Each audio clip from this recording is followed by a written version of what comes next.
د مانځه ټول فرایض هغه 14 دانې دي، اته د مانځه نه بهر دي او باقي شپږ فرایض چې دي هغه په مانځه کې داخل دي.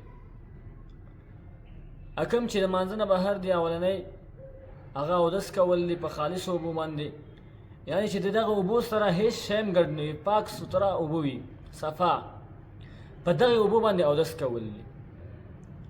دلیل پې د قرآن عظیم الشان آیت ده. الله جل جلاله فرمایي: یا ایها الذین آمنوا اذا قمتم الى الصلاة فاغسلوا وجوهکم وایدیکم الى المرافق وامسحوا برؤوسکم وارجلکم الى الكعبین.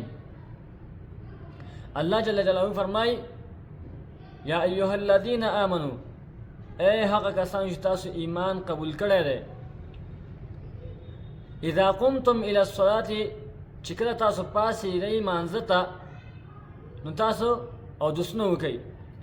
دلته قمتم نه مراد اراده ده.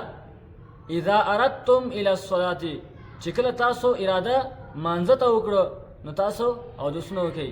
فاغسلوا وجوهکم، ومینځئ خپل مخونه، و ایدیکم، خپل لاسونه ومینځئ، الى المرافق، تر څنګلو پورې. وامسحوا، تاسو مسح وکئ، برؤوسکم، په خپلو سرونو باندې، و ارجلکم، او ومینځئ خپلې پښې، الى الکعبین، تر بجلکو پورې.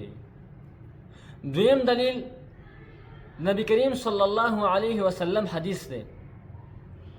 نبی کریم صلی الله علیه وسلم فرمایي: مفتاح الصلاة الطهور، پاکوالی د مانځه چې ده، کلي د مانځه چې ده هغه پاکوالی ده.